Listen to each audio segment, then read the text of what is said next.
మన యొక్క మైండ్ లో మనీ గురించి రిలేషన్షిప్ ఎలా ఉంది, మన అభిప్రాయాలు ఎలా ఉన్నాయి, అవి ఎలా ఏర్పడ్డాయి అనేది మనం నిన్న కొంచెం తెలుసుకున్నాము. ఏదైతే మన సబ్ కాన్షియస్ మైండ్ లో ఆలోచనలు ఉన్నాయో ఆ negative thoughts about money, of money, అందరూ కూడా మ్యూట్ లో పెట్టండి దయచేసి. మనము ఆ యొక్క నెగిటివ్ మైండ్ సెట్ లోంచి హ్యాపీ మనీ మైండ్ సెట్ లోకి మనం వెళ్ళినప్పుడు మనకు చాలా ఏదైతే మనకు లేదు లేదు అనే భావన ఉందో అందులోంచి బయటకు వచ్చి నార్మల్ గా హ్యాపీగా మనీని డీల్ చేయడం ఎప్పుడైతే వస్తుందో అప్పుడు ఫ్లో ఆఫ్ మనీ అనేది మనలో పెరుగుతుంది. అంటే ఎలా మనం దాన్ని తీసుకోవాలి అంటే, యూనివర్స్ లో అన్నీ ఉన్నాయి. The law of infinite supply. Infinite supply అంటే అంతులేనంత మనకు ఏది కావాలంటే అది కావాల్సినంత సప్లై ఉంది. మీరు ఆలోచించండి, ప్రపంచంలో అన్నీ ఉన్నాయి కదా, నీళ్లు ఉన్నాయి, గాలి ఉంది, ఆహారం ఉంది, సూర్యరశ్మి ఉంది, డబ్బులు ఉన్నాయి, బంగారం ఉంది, అన్నీ ఉన్నాయి. అవి ఎక్కడెక్కడో కొన్ని చోట్ల ఉన్నాయి, కొన్ని చోట్ల లేవు. ఉన్నాయి కానీ అవి మన దగ్గరికి రావాలి, మన లోపలికి రావాలి, మన జీవితంలో ప్రవేశించాలి అంటే మనకు దాన్ని యాక్సెప్ట్ చేసి రిసీవ్ చేసుకోగలిగిన మైండ్ సెట్ మనకు ఉన్నప్పుడు మన లోపలికి ఆటోమేటిక్ గా వచ్చేస్తుంది. ఎప్పుడైతే మనం దానికి భయపడ్డమో, లోపల ఇష్టం లేకపోవడమో, ఇవన్నీ కూడా మనం ఆలోచిస్తే అవి మనకు చాలా వరకు డబ్బు అంటే ఒక భయం కానీ, ఒక ఇష్టం లేని తనం కానీ, ఎక్కువ డబ్బులు ఉంటే పాడైపోతామని కానీ, మనకు రాదు అనే ఒక లేదు లేదు రాదు రాదు అనే ఒక భావన కానీ, నాకెందుకు వస్తుందనే భావన కానీ, ఇవన్నీ మనలో ఉండిపోయాయి. ఇవన్నీ మనం కలెక్ట్ చేసుకున్నాము అంటే మనకు తెలుసో తెలియకో మన జీవితంలో ఇవన్నీ మన జీవితంలోకి వచ్చేసాయి. ఆ అనవసరమైన ఆలోచనల్ని బయటికి పంపించేస్తున్నాం. మరి దయచేసి అందరూ మ్యూట్ లో పెట్టండి. జగదీష్ గారు ప్లీజ్ టెల్ దెమ్. ఆర్ మనం మ్యూట్ చేయలేమా?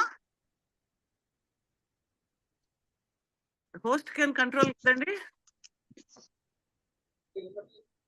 జగదీష్ గారు చేయొచ్చు మేడం. మేడం చేయొచ్చు మేడం, చేస్తుంది. మీరు చేసేయండి, అందరిని మ్యూట్ చేసేయండి, అందరిని మ్యూట్ చేయండి. వాళ్ళు చెయ్యి పెడితే అప్పుడు ఓపెన్ చేద్దరు మీరు. Okay madam. ఎందుకంటే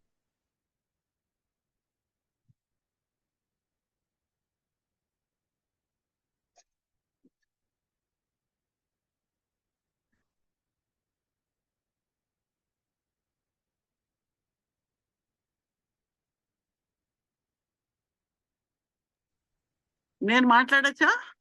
అయితే అన్మ్యూట్ అంటే అందరిని మ్యూట్ చేస్తే మీరు కూడా మ్యూట్ అయ్యారు మేడం. మీరు ఒకసారి అన్మ్యూట్ చేసుకోవాలి. ఇప్పుడు వస్తుందా? ఇప్పుడు వస్తుంది మేడం వాయిస్. సరే, ఇప్పుడు మనం ఏంటంటే నేను ఎక్కువ క్లాస్ చెప్పను. This is mainly for practice sessions కాబట్టి మీరు ఎంత ప్రాక్టీస్ చేస్తే అంతగా మనకు బెనిఫిట్ ఉంటుంది. అయితే ఈ రోజు మనం ఏం చేయబోతున్నామంటే, ప్రతిరోజు కూడా తీటా మైండ్ సెట్ లోకి మనం వెళ్ళాల్సి వస్తుంది. ఎప్పుడైతే తీటా మైండ్ సెట్ లోకి వెళ్తుందో మన బ్రెయిన్ వేవ్స్ యొక్క ఆ యొక్క వేవ్స్ యొక్క స్పీడ్ తగ్గినప్పుడు మనం ఏదనుకుంటే అది మన యొక్క సబ్ కాన్షియస్ మైండ్ లోకి, అంతశ్చేతనలోకి వెళ్ళి తొందరగా అది మేనిఫెస్ట్ అవుతుంది. కాబట్టి అది చేస్తాము. అయితే ఫస్ట్ ముందుగా మనం ఏం చేస్తున్నామంటే, మనలో ఎన్నో ఆలోచనలు, లాజికల్ మైండ్ ఏముంటుంది, ఇది చేస్తే తగ్గుతుందా, ఇది చేస్తే డబ్బులు ఎలా వస్తాయి, ఏదో ఏదో మెడిటేషన్ చేస్తే డబ్బులు వస్తాయా, నాకు ఎలా వస్తాయి, నా జీతం ఇంతే కదా, లేకపోతే నాకున్న స్కిల్స్ ఇంతే కదా, నాకున్న దానికి అంతకు మించిన ధనం నాకు ఎలా వస్తుందని మనకు రకరకాలైన ఆలోచనలు వస్తూ ఉంటాయి.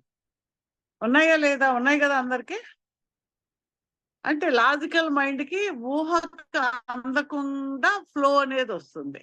అంటే ఇప్పుడు మనం గాలి వస్తుంది, అది అందరికీ సమానంగా ఎలా వస్తుంది? డబ్బులు ఉన్నవాడికి ఎక్కువ, డబ్బులు లేని వాడికి తక్కువ అనేది ఏం లేదు కదా. అంటే యూనివర్స్ లో అన్ని అవైలబుల్గా ఉంటాయి. మనం ఇబ్బంది లేకుండా తీసుకునేవి మనకు వస్తున్నాయి, ఈ డబ్బు అనేది మనకు రాదు అనే ఒక భయము, రిసీవ్ చేసుకోవడానికి ఒక భయము ఉండేటప్పటికీ we are unable to open our cells to the receipt of money, receive చేసుకోవడానికి. ఆ రిసీవ్ చేసుకోవడానికి మనమే హార్డ్ వర్క్ చేయక్కర్లా. హార్డ్ వర్క్ చేయందే డబ్బులు ఎలా వస్తాయి అని మనం అనుకుంటే ఎంతో మందిని చూస్తూ ఉన్నాము. వాళ్ళు ఏం చదువుకుని ఉండరు, అయినా వాళ్ళు ఏదో చిన్న బిజినెస్ పెడతారు, వాళ్ళకి విపరీతంగా డబ్బులు వస్తాయి. ఇప్పుడు ముఖేష్ అంబానీ వాళ్ళ నాన్నగారిని తీసుకుంటే ఆయన సైకిల్ మీద తిరిగి అమ్ముకునేవాడు, నిర్మాణం ఏదో అమ్ముకునేవాడు ఆయన. అలాంటిది ఇప్పుడు అది కొన్ని వేల వేల వేల కోట్లు వాళ్ళ చదువుకి, వాళ్ళ పరిస్థితికి, ఇప్పుడు వచ్చిన డబ్బులకి సంబంధం లేదు కదా. ఎలా వచ్చాయి అంటే లాజికల్ మైండ్కి అందకుండా డబ్బులు రావడం అనేది ఎప్పుడూ అందరికీ జరుగుతుంది, మనకు కూడా జరుగుతుంది. కానీ మనకు జరగదు, నాకు జరగదు, నాకు ఇంతే వస్తుంది, నాకు ఇంత వస్తే చాలు. ఎందుకన్నా ఎక్కువ వస్తే అమ్మో నాకు ఎలా వస్తుంది రాదని నీ మైండ్, నీ లోపల నుంచి నీ సబ్ కాన్షియస్ మైండ్ చెప్పేస్తుంది అబ్బాయి నీకు రాదు అని. ఎప్పుడైతే నీకు రాదు అని చెప్తుందో యూనివర్స్ ఓహో రాదు అనుకుంటుంది కాబట్టి అదే ఇద్దాం, కాబట్టి రాదు. కాబట్టి ఫస్ట్ ఏంటంటే మనం పాజిటివ్ థింకింగ్కే వెళ్తున్నాం కదా, నెగిటివ్ థింకింగ్కి వెళ్ళడం లేదు కదా. మనలో ఉండే బ్యారియర్స్ అన్నిటిని మనం తగ్గించేసుకోవాలి. Close your mind, close your eyes, inhale exhale. శ్వాస తీసుకోండి లోపలికి డీప్ గా. శ్వాస తీసుకుని వదులుతున్నారు, నోటితో వదులుతారు.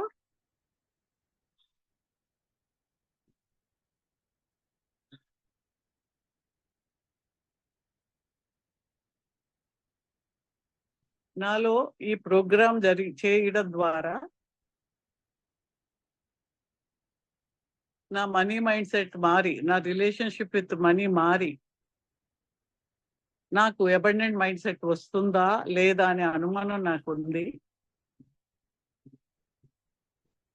ఇవన్నిటికీ కారణమైన బిగ్ 5 ఏవైతే ఉన్నాయో, ప్రెజెంటివ్ రియాలిటీస్, రియాక్టివ్ రియాలిటీస్, ఇవన్నిటినీ కూడా నేను అన్నిటిని కూడా నాలోంచి బయటికి పంపించేస్తున్నాను, కిందకి దిచ్చేస్తాను, వదిలించేసుకుంటున్నాను.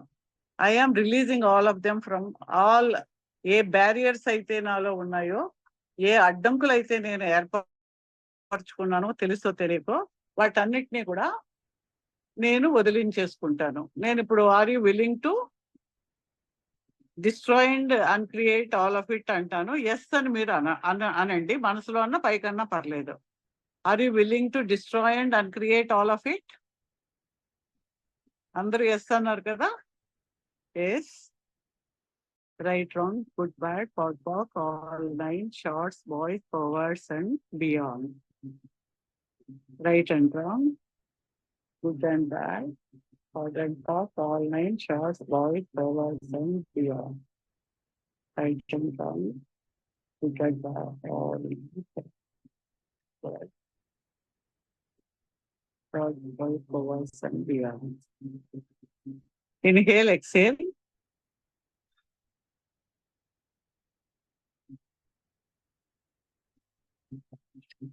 ఒక్కసారి మీరందరూ నోట్బుక్స్ తెచ్చుకున్నారా? ఓకే ఓకే, తర్వాత చెప్తాను రెడ్డి. ఈ లోపల ఈ మెడిటేషన్ కంప్లీట్ చేద్దాము. ఒకసారి గో ఇన్ టు యువర్ మనసులో మీకు ఎక్కడైతే డబ్బు గురించి ఆలోచన వస్తే, మీకు తీసుకోవాలంటే ఎలా ఉంది, ఇవ్వాలన్నప్పుడు ఎలా ఉంది, రిసీవింగ్, గివింగ్, తీసుకోవాలన్నప్పుడు ఎలా ఉంది, తీసుకోవాలంటే బాగుందా, ఇవ్వాలంటే బాగుందా? ఒకళ్ళిద్దరు చెప్పండి.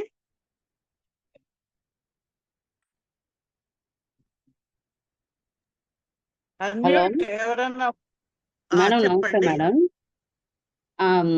మనీ ఎక్కడి నుంచైనా తీసుకోవాలంటే అదే అంటే నిజాయితీగా మంచిగా తీసుకోవాలని ఎక్కువ ఉంటది. ఎప్పుడైనా కూడా ఖర్చు పెట్టే సమయంలో అంటే ఆచితూచి ఖర్చు పెట్టడం చిన్నప్పటి నుంచి మీరు అన్నట్టు అలవాటు అయిపోయింది మేడం. అంటే కొన్ని సందర్భాల్లో భయం వేస్తుంటది, అంటే ఇది ఖర్చు పెడితే రెండో దానికి మనకి సఫిషియెంట్ గా ఉంటదా లేదా, అంటే కానీ మనీ అలా ఎంత స్పీచ్ లాగొద్దు. మేడం. జస్ట్ మనసు తీసుకుంటున్నట్టు ఫీల్ అయితే మనసులో ఎలా మేడం. ఉంది, ఇవ్వాలన్నప్పుడు ఎలా తీసుకోవడానికి ఉంది, ఆ రెండిట్లో ఏది ఈజీగా ఉంది చెప్పండి అంతే. తీసుకోవాలనేదే ఈజీగా ఉంటది, ఇష్టంగా ఉంటది మేడం. పైకి అనొద్దు, మనసులోకి వెళ్ళండి, మీరు లోపలికి వెళ్ళండి. అందరూ అదే చెప్తారు, తీసుకోవడం మంచిది, కానీ నిజంగా తీసుకోవడానికి మనకు భయం ఉంటది. అది have to go in to your sub conscious mind లోకి వెళ్ళండి. నేను చెప్పేది అది. ఎక్స్టర్నల్ ఆన్సర్స్ వద్దు. Go in to deep in to your కళ్ళు మూసుకొని లోపలికి వెళ్ళండి. ఇప్పుడు ₹1,00,00,000 మీకు ఎవరైనా వచ్చిస్తే బాగుందా, ₹1,00,00,000 బయటకి ఇచ్చేస్తుంటే బాగుందా? రెండు చెప్పండి. ₹1,00,00,000 అనేది పెద్ద మొత్తం కాబట్టి అది భయంగానే అనిపిస్తుంది మేడం. కదా, అంటే ఇప్పుడు చూడండి, తీసుకోవడం అంటే సరదానే లేదనేది అర్థమైంది కదా. అవును మేడం. అది go in to your mind. పైకి అనడం కాదు. ఇప్పుడు ₹10 ఇస్తే సంతోషం కాదు, ₹100 సంతోషం కాదు. ₹100 వస్తే నువ్వు భయం ఉంది, నీకు ₹1,00,00,000 ఎందుకు వస్తుంది? నువ్వే చెప్పేస్తున్నావు నాకు వద్దు మొర్రో అని. Unless you conceive you cannot manifest. మనం మన జీవితంలో జరగాలన్నా అది నీ మనసులో అది పుట్టాలి, కన్సీవ్ అవ్వాలి, ఆలోచనగా తయారవ్వాలి. ఎప్పుడైతే నీ ఆలోచనలో నేను చాలా ఆనందంగా, సంతోషంగా, బాగా డబ్బులతో ఉన్నాను అనే భావన ఏర్పడలేదు, నీకు నిజంగా ఆ డబ్బులు వచ్చి ఆనందంగా ఉండే స్థితి రాదు. సో మనకు అర్థమవుతుంది కదా, తీసుకోవాలన్నా మనకు భయం ఉంది. అవును మేడం. ఇవ్వాలంటే మామూలుగా ఎప్పుడు ఉండడం అనేది ఉంటుంది. ఒక్కోసారి ఇచ్చినప్పుడు కొంచెం సంతోషంగా కూడా ఉంటది. అవును మేడం. ఓకే, ఇంకెవరన్నా చెప్తారా? Thank you madam. Okay, anyone?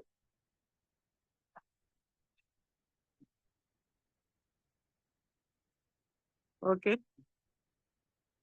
So మీరు రిసీవ్ చేసుకున్నప్పుడు భయం ఉంటే R పెట్టండి చాట్ బాక్స్ లో. మీకు ఖర్చు పెట్టాలంటే భయం ఉంటే మీరు ఎక్స్పెండిచర్ గివింగ్ G రిసీవ్ చేసుకోవడానికి భయం అయితే R అంటారు, లేదంటే G కొడతారు. కొట్టండి చాట్ బాక్స్ లో, మేము చూస్తాం తర్వాత. సో ఇప్పుడు మనం ఏం చేయాలి అంటే, తీసుకోవాలని మనకు కావాలని ఉంది, ఎంత కావాలి అంటే ఆలోచన లిమిటింగ్ బిలీఫ్ అంటారు. లిమిటింగ్ బిలీఫ్ ఏంటి? నీవు ఏ పరిస్థితుల్లో నీవు జీవిస్తున్నావో అక్కడ ఉన్న నీ యొక్క ఎక్స్పీరియన్సెస్ వలన, దాని వలన ఏదైతే నీకు తెలుసో అదే నువ్వు అడుగుతావు, ఎక్కువ అడగలేవు. ఎక్కువ అడగడానికి నీ మైండ్, నీ లోపల సబ్ కాన్షియస్ మైండ్ ఒప్పుకోదు. అంటే దానికి తెలియదు కాబట్టి నువ్వు ఫీడ్ చేయలేదు.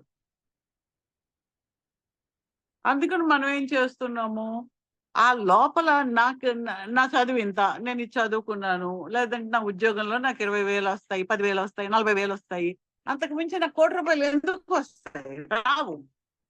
ఇంక నువ్వు అనేసావు, డిసైడ్. జడ్జిమెంట్ ఇచ్చేసాక ఇంకేముంది? Judgement is death. So don't judge anything. నాకు వస్తుంది రాదు అనేది అసలు వద్దు. అది ఎలా వస్తుందో, అంబానీకి ఎలా వచ్చింది, నీకు ఎందుకు రాదు? ఆయన ఏం చదువుకున్నాడు? ఆయన ఏమీ చదువుకోవాలి. ఆ తర్వాత కొడుకులు ఏదో MBAలు చేసి ఉంటారు. చేస్తే MBAలు చేసిన వాళ్ళు 1,50,000 మంది ఉన్నారు. వాళ్ళందరికీ వచ్చేసాయా? లేదుగా, చదువు వలన రాలేదు. కష్టపడుతున్నాడు, ఆ మాత్రం కష్టం అందరూ పడతాడు. ఆయనకి ఉన్నది 24 గంటలే, మనకున్నది 24 గంటలు.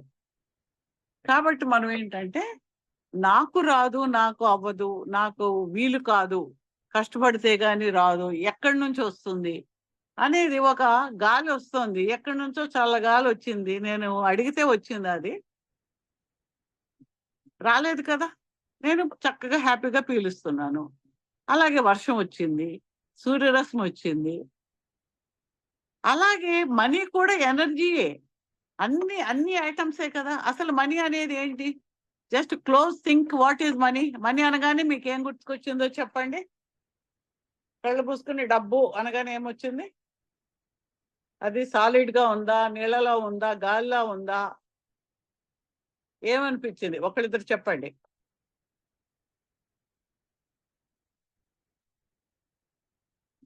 డబ్బు అనగానే మీకేం కనిపిస్తుంది? ఏం అనిపించింది? చెప్పాలి. అన్మ్యూట్. మేడం చెప్పండి. మేడం నమస్తే మేడం. నమస్తే, చెప్పండి. మనీ అనగానే ఒక మెటీరియల్ అనే అంటే ఆ మెటీరియల్ కి ఏదైనా మనం ఆ మెటీరియల్ ఉపయోగించి ఏదైనా తీసుకోవచ్చు అనే ఒక భావన. కాదు, అది ఏదో ఒక సాలిడ్ లాగా ఉందా, లేకపోతే గాలిలో ఉందా, నీళ్ళలో ఉందా, ఎలా ఉంది? సాలిడ్. సాలిడ్ గా ఉంది. సాలిడ్ గా ఉన్న దాన్ని మూవ్ చేయడం కష్టం కదా, అంతేనా? సాలిడ్ గా ఉన్నదాన్ని ఓ చోట నుంచి ఓ చోట తీసుకెళ్ళడం కష్టం. నీళ్ళు అయితే కొంచెం తొందరగా ప్రవహిస్తాయి, గాలి ఇంకా తొందరగా వెళ్తది, ఎనర్జీ ఇంకా ఫాస్ట్ గా వెళ్తది కదా. అవును. ఎప్పుడైతే మన మనసులో మనీ అనేది ఒక సాలిడ్ అనుకున్నామో, అది మన మనసులో సాలిడ్ గా ఉండి, సాలిడ్ రావడం కష్టం అనే భావన కూడా మనలో ఉంటది. మెటీరియల్ మనీ అనేది సాలిడ్ అనే ఏముంది? ఏదన్నా మనీయే కదా. ఇప్పుడు మనం ఒక ఆస్తి ఉంది, ఆస్తి మనీయే. లేదంటే మీరు బ్యాంక్ లో డబ్బులు ఉన్నాయి, ఆ బ్యాంక్ లో డబ్బులు మీ చేతికి రూపాయలు కాదు కదా, ఉట్టి నెంబరే కదా. మీకు ₹1,00,00,000 ఉన్నాయి బ్యాంక్ లో, అవి నెంబరే కదా, ₹1,00,00,000 చేతిలో లేవు కదా. మీరు ఇక్కడ ఇది కొడితే మీకు వెళ్ళిపోతుంది కదా వేరే వాళ్ళకి, ఆ వెళ్ళింది రూపాయి వెళ్ళడం లేదుగా, సాలిడ్ వెళ్ళడం లేదుగా. ఇప్పుడు మీరు అందరూ జీపే చేశారు, జీపేలో ఏదో పేమెంట్ చేశారు కదా, మీరు సాలిడ్ రూపాయలు ఇచ్చారా? ఇవ్వలేదు కదా. అంటే ఇట్స్ ఏ ఎనర్జీ, ఒక శక్తి అనుకోండి. ఆ ఎనర్జీ ఒక చోట నుంచి ఒక చోటకి ఫ్లో అవుతుంది. మన దగ్గర ఉంది, మనకు వచ్చింది, మనలోంచి వెళ్ళింది. ఆల్వేస్ సే దట్ అరిగాటో మనీ, థ్యాంక్ యూ మనీ. నీవు వెళ్ళి నీ ఫ్రెండ్స్ అందరితో కలిపి మళ్ళీ తిరిగి నా దగ్గరికి రా అని సంతోషంగా పంపించండి. ఆ మనీ మీకు ఎందుకు మీరు పని చేస్తున్నారు, ఎందుకు మీరు ఆ డబ్బులు ఇస్తున్నారు, అది మీకు ఒక సంతోషాన్ని ఇచ్చింది, మీకు పనిని చేసి పెట్టింది ఆ మనీ. మీరు ఒక క్లాస్ అటెండ్ అవ్వడానికి, ఒక ఎనర్జీ తీసుకోవడానికి పనికొచ్చింది, ఒక వస్తువు కొనడానికి, ఒక ఫ్యాన్ తిరిగితే చల్లగా ఉండడానికి, ఓ ఫ్లైట్ ఎక్కితే మీరు ఒక చోట నుంచి ఒక చోటుకి వెళ్ళి మీ పిల్లలు చూసుకోవడానికి, సంతోషంగా ఉండడానికి ఆ డబ్బు పనికొచ్చింది కదా. థ్యాంక్స్ చెప్పండి. అప్పుడు ఏమవుతుందంటే the money as N energy flows in to your body. It's not a solid. అంటే మనకు అలవాటు అయింది కాబట్టి సాలిడ్ గా అనిపిస్తుంది. ఎప్పుడైతే మనీని ఎనర్జీగా అనుకున్నామో అది ఫ్లోగా వెళ్ళడం మొదలవుతుంది అన్నమాట. కాబట్టి